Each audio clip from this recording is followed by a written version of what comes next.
Quando eu falo nós, já estou incluindo uma coletividade de mulheres, especialmente mulheres indígenas. Eu sou do povo potiguara, Sagi, Jacu, Bahia Formosa, fronteira com a Paraíba, que também meus ancestrais são da Paraíba. Então nós somos potiguaras da Paraíba, muitos potiguaras estão aqui, são meus filhos diretos. O que acontece? Nosso povo é sufocado pela cana-de-açúcar, assim como outros povos aqui pelas mineradoras e outros pela questão do garimpo ilegal e às vezes até legalizado. O que a gente está querendo colocar enquanto povos indígenas?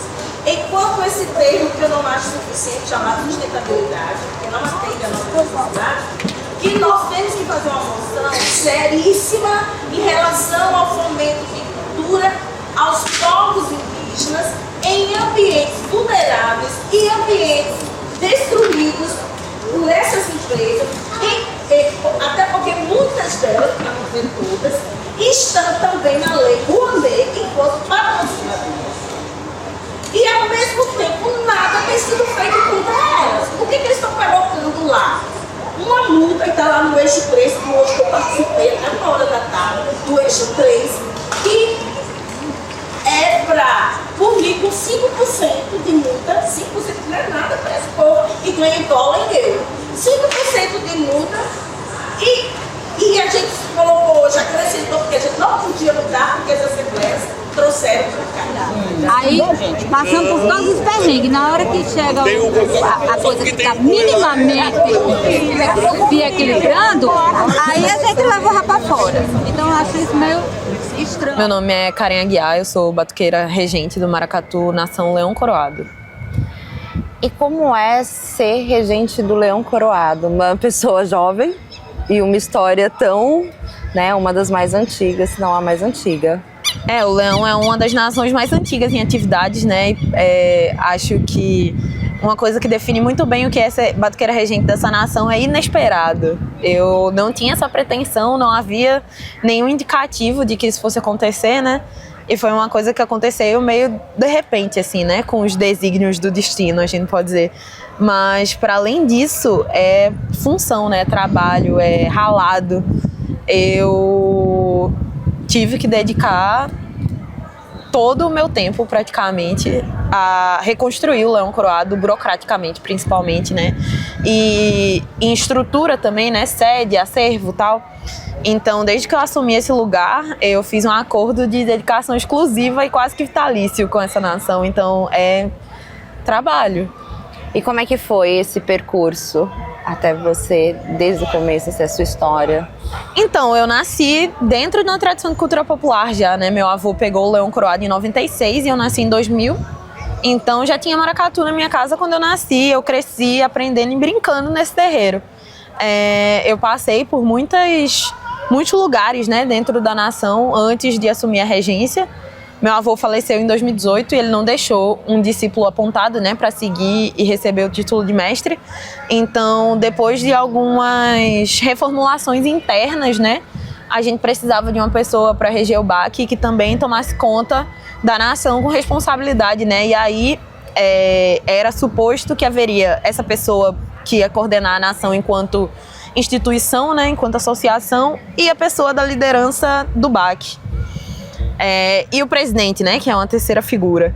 E aí meu avô, ele juntava os três, né? Ele era o presidente, o líder do BAC e meio que a coordenação também, e ainda tinha coisa da liderança espiritual. E aí, com algumas reviravoltas, assim, completamente do destino e da ancestralidade, a minha mãe assumiu a presidência e a função espiritual e eu fiquei com a coordenação e com o BAC.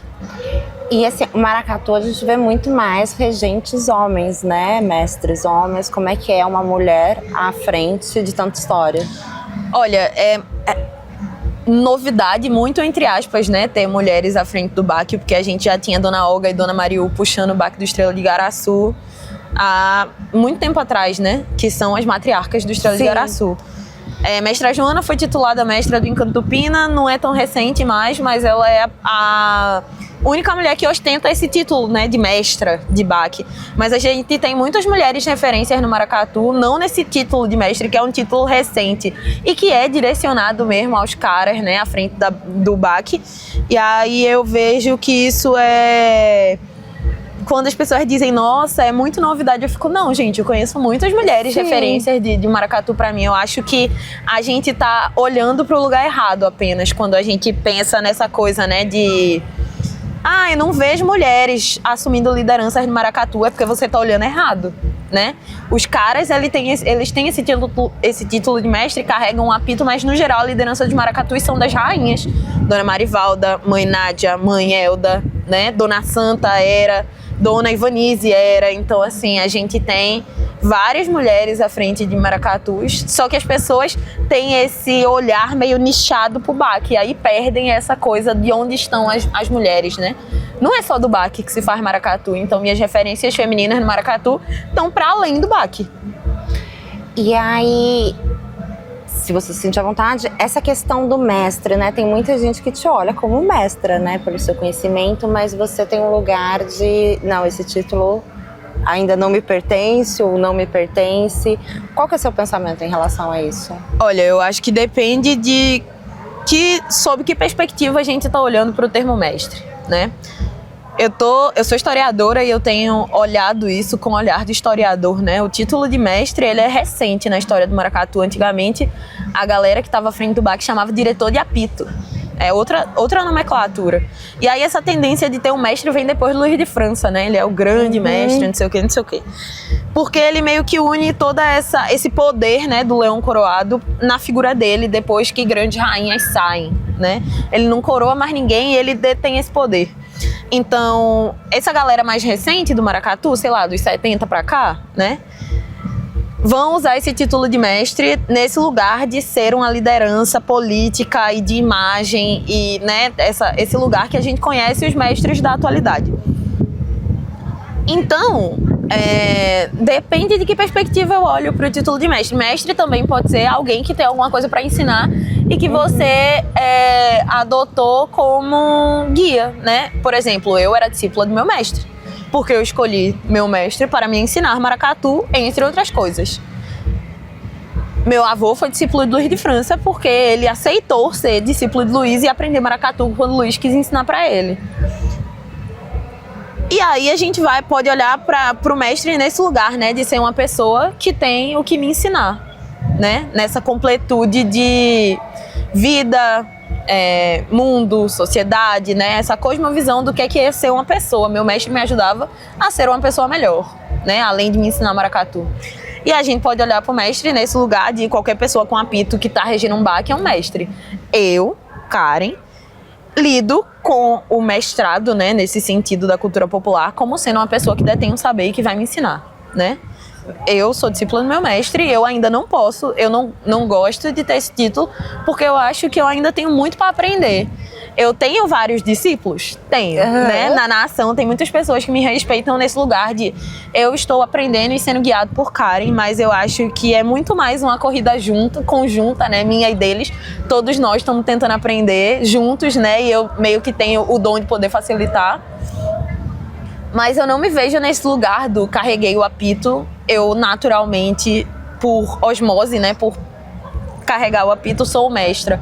Em algum momento eu vou ser tida como mestra da cultura popular, quando eu tiver, sei lá, 50, 60 anos, e eu for a pessoa que mais sei de leão coroado, né? Que mais pesquisei, que mais estudei, que mais tem vivência.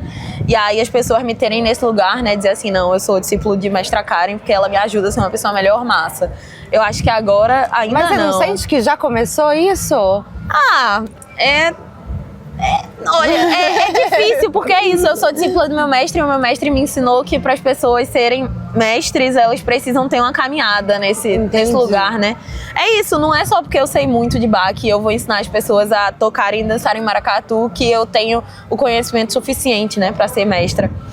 Tem toda uma coisa de cosmovisão de vida, assim, né? De ser a pessoa que te puxa pro caminho certo, que te direciona e tal. E eu acho que eu ainda tenho muitas questões de juventude e adolescência não resolvidas pra ser essa pessoa que tá guiando outras pessoas pelo caminho certo. Eu ainda tô errando o caminho.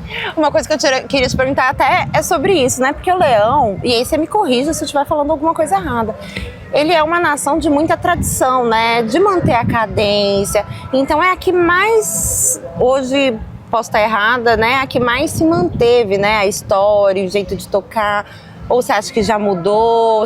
Como é que é essa questão de ter energia nova com tradições antigas? Como é que é esse equilíbrio? Eu acho que é difícil catalogar usando esse que mais, né? Que mais manteve, que menos mudou. Perfeito. Eu acho que são padrões meio instáveis, né? Para quantificar essas coisas.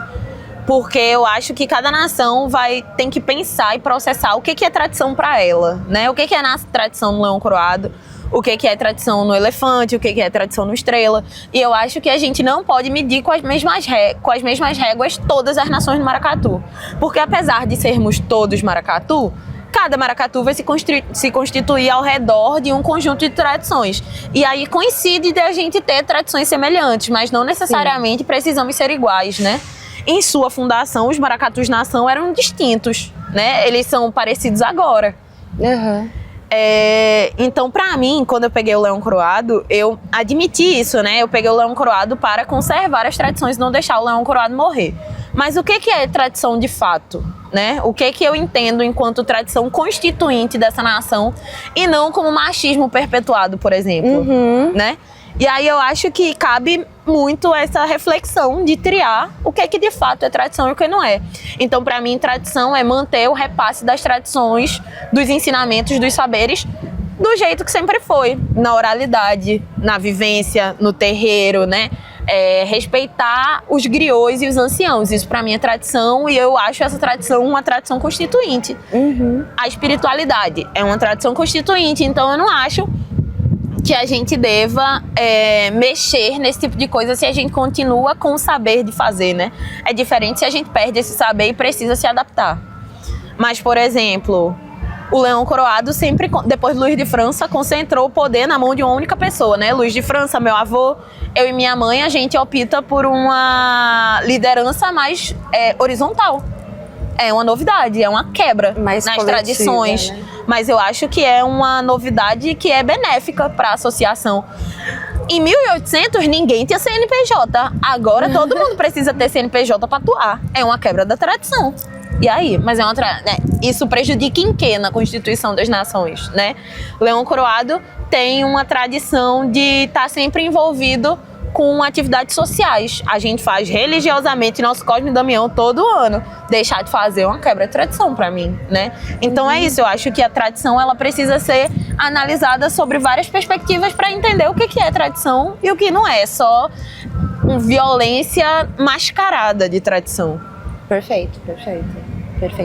Outra coisa que eu queria te perguntar, agora, vindo um pouco pro Sudeste, como é que foi a experiência do Baque da Alvorada? Nossa, eu continuei achando que grande maluquice que é a galera acordar 4 horas da manhã pra tocar bombo. Eu me diverti muito, assim, eu achei muito massa o evento no coletivo, assim, ver a festa do Divino também foi muito massa. Eu gosto muito de ver as tradições mais pra cá de tambor, né, congada, Moçambique. Tem a congada de Minas, que é diferente da de São Paulo também. Enfim, eu gosto de ver essas tradições de tambor, me tocam num lugar de muita emoção, assim, cultura. Eu gostei muito de tocar Leão Coroado com a galera, todo mundo tava muito ansioso, esperando, cara, a gente queria muito que você viesse e tal, mas é sempre muito difícil colocar o Baque do Leão Coroado com uma galera que não tá acostumada a tocar Leão Coroado, que toca as nações, que tem uma linguagem, um sotaque de música mais acelerado e tal, teve bastante desafio, assim, rítmico, de fato, Mas foi muito divertido no geral. Quando eu tava falando isso da tradição, né, é muito por conta disso, porque muito maracatu, e você me corrige que a gente tá aprendendo. Maracatu, muitas nações aceleraram, né? Sim. E o leão, ele tem essa cadência que é muito respeitada, esse respiro, né, que é o que faz sentido, né? Eu acho que... Eu tenho uma teoria para essa aceleração dos baques, né? Tem muita influência externa também, né? A gente tendo contato com outras coisas, várias coisas mudando dentro do maracatu também, com novas possibilidades rítmicas, né? A gente bota o timbal, bota o AB, bota o patangome, né? Insere outras coisas, outras linguagens, outras culturas, outros arranjos.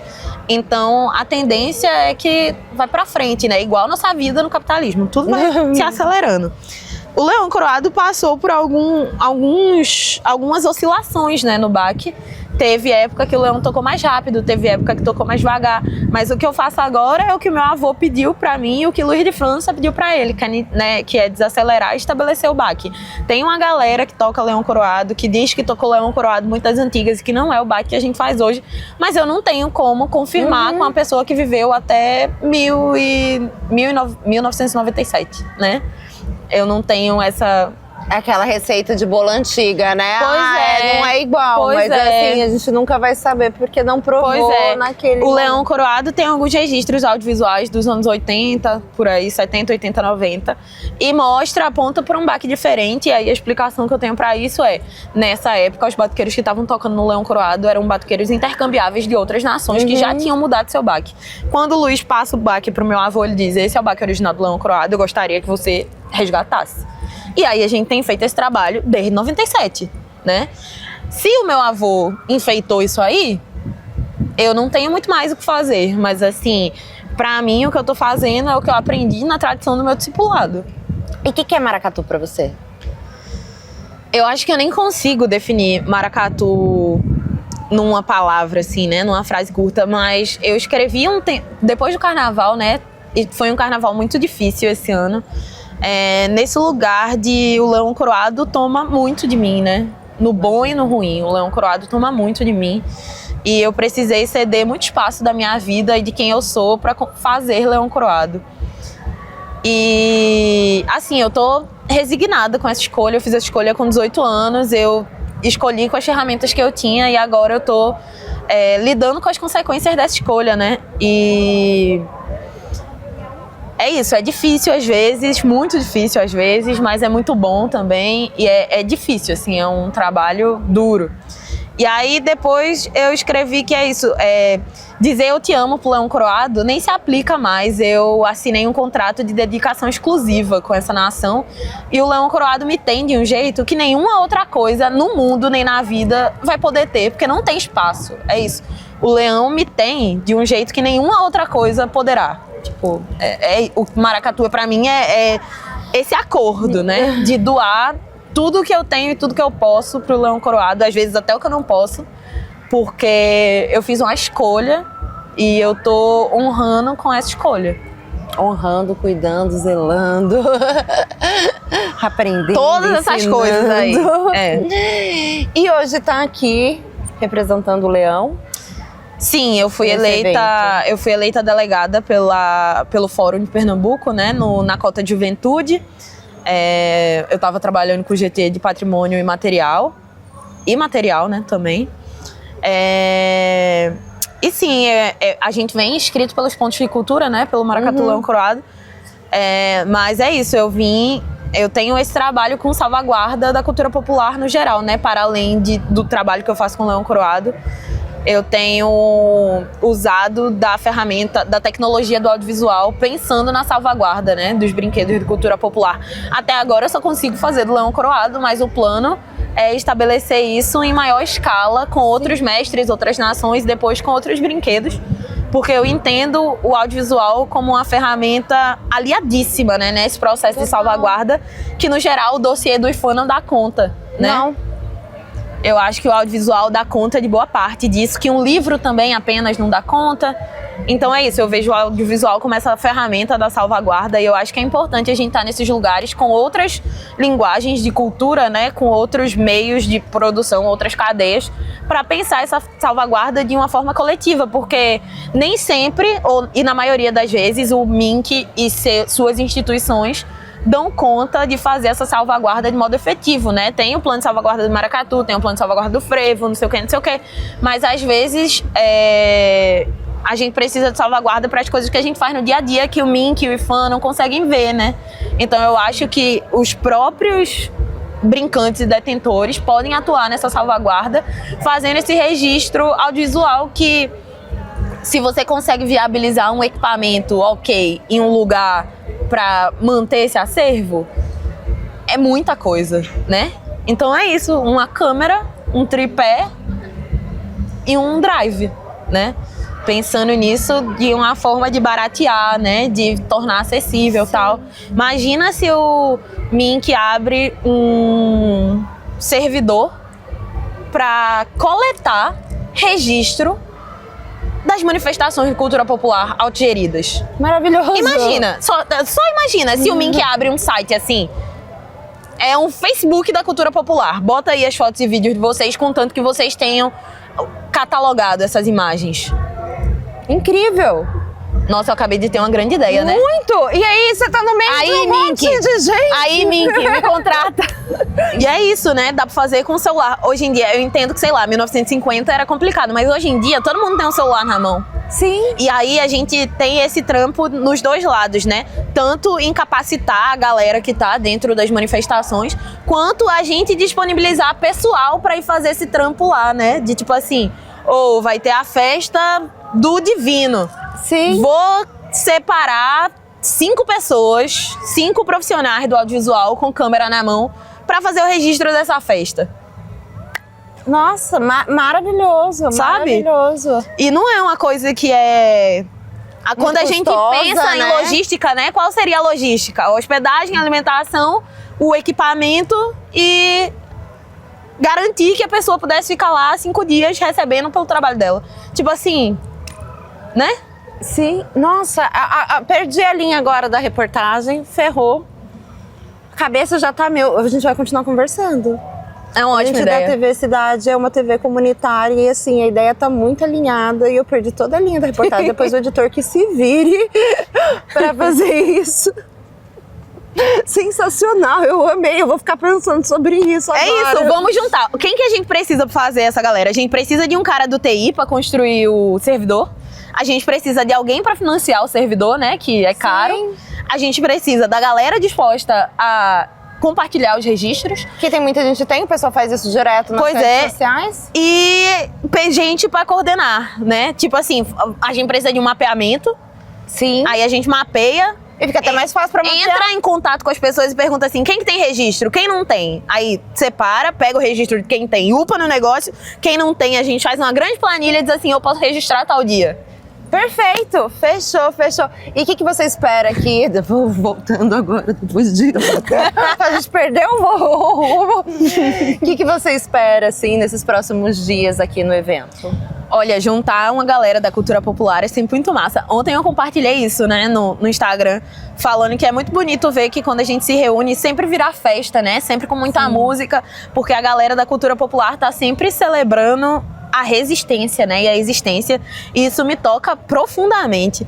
Mas eu acho que é difícil fazer esse trabalho, porque a gente vem de um sucateamento muito grande, né, nas políticas públicas e nessas instituições federativas que lidam com essa coisa. Então é muito difícil, por exemplo, quando eu tenho 25 anos, quando eu me entendi por gente, o Ministério estava sendo extinto. Sim. Então eu não tive contato com essas pactuações que foram feitas em 2014, que foram feitas em 2007. Então a gente perde muito recurso, né? Muita informação especificamente. E aí eu acho que fazer o TEIA nesses moldes, né? Os estados fizeram os estaduais e aí a gente vem para o nacional. É incrível, é ótimo, é uma grande vitória. Mas eu acho que a gente tem que trabalhar nas bases com essas informações com muito mais frequência, né? Habilitar a galera a discutir política de cultura, porque a gente chega aqui, A gente tem muitas propostas de cultura popular, mas a gente não entende de governança, a gente não entende de tributação, a gente não entende de interministerialidade. Então isso dificulta esse trabalho, né? Porque não é só entender e fazer cultura. Aqui, a gente está discutindo política, né? Sim. Se eu não tenho informação política, eu não vou construir uma cultura alinhada, né? Boa nesse sentido, assim, dessas propostas. Então eu sinto isso, eu sinto um pouco dessa barreira que a galera que não estava nesses pactos anteriores perde essa base, né? De ter essas ferramentas para construir políticas mais assertivas, né? Discutir políticas mais assertivas aqui. E os fazedores de cultura, até brinquei com desses últimos editais que não precisavam de CNPJ, precisavam de CPF. É muito louco como você vê que o número às vezes dobrou em regiões, sabe, da PNAB. Então fazer cultura é muito mais às vezes sobre CPF do que sobre CNPJ. Exatamente. E aí é isso que o que eu espero nos próximos dias é que as discussões continuem, né? Que as discussões sejam assertivas, principalmente. Eu acho que a gente está tendo muito problema com a programação e tal, com esse alinhamento de horário, tem sido apertado, tem sido difícil, de espaço também, apesar de a gente estar num SESC gigantesco, não tinha sala hoje pro GT de patrimônio, né? Então, eu acho que a gente está tendo algumas dificuldades que também não apaga a importância, né, desse evento desse tamanho, nesse lugar massa e tal. Mas eu acho que a gente pode se preparar melhor para os próximos, né? Construir uma base mais firme nesse entendimento de fazer política de cultura. Porque fazer cultura a gente já faz. Sim. Né? Mas para a gente conseguir passar da linha do fazer cultura para fazer política de cultura, a gente precisa de estudo, né? Precisa se preparar. Exatamente. E aí eu acho que nem sempre os órgãos, as federações estão dispostas a deixar claro. Deixar que a gente se prepare, né? Ou viabilizar que a gente se prepare. Então é isso, não adianta mandar uma delegação se essa delegação não consegue passar essa linha, né? Do fazer cultura para fazer política de cultura. E eu não estou desmerecendo absolutamente nenhuma delegação. Todos nós deveríamos estar aqui. Eu gostaria que a gente tivesse vindo melhor preparado. Eu acho que é esse ponto. Sim, sabendo mais o que esperar, né? Sim. Mas quanto tempo faz que foi a última teia? 12 anos. 12 anos. 12 anos, então a gente tá levantando. E que bom que tem tanta gente, assim, interessante e querendo se politizar para que porque, assim, fazer cultura também é trabalhar, né? Sim. Quanto que separa da sua vida? Esse tempo é dinheiro. Quanto tempo separa na sua vida para fazer cultura? Então, os fazedores de cultura merecem reconhecimento. E não só em evento, né, com honrarias, mas reconhecimento de vida, porque come, vive, tem filhos. Exatamente. E precisa se autossustentar, né? Eu acho que tem um descolamento da realidade com essa coisa do viver de cultura, fazer cultura, tudo isso é muito irreal, assim, nessas instâncias imaginárias. Porque, no geral, a gente viver de cultura não necessariamente é sobre a cultura me sustentar, né? Eu vivo Maracatu o tempo inteiro da minha vida, eu preciso trabalhar com outras coisas para poder me sustentar e continuar fazendo maracatu. Então, eu acho que tem um descolamento nesse lugar de entender que a cultura é quase como um hobby, sabe? Sendo que, na verdade, as pessoas que trabalham para a cultura popular, que vivem de cultura popular, estão nesse lugar de trabalhar com e para a cultura popular na maior parte do tempo, né? E aí o modelo de vida capitalista, ele não se adequa a essa lógica, a gente não se adequa nesse sistema. Então é isso, a gente tem essa dificuldade porque é isso, o modelo social da atualidade não comporta esse tipo de vivência, né? Essa cosmovisão. Então assim, sempre a gente vai estar nesse lugar de desequilíbrio, porque o capitalismo e a vida nos terreiros, cultura populares, culturas tradicionais, não se equilibram, não tem como, né? Não tem como.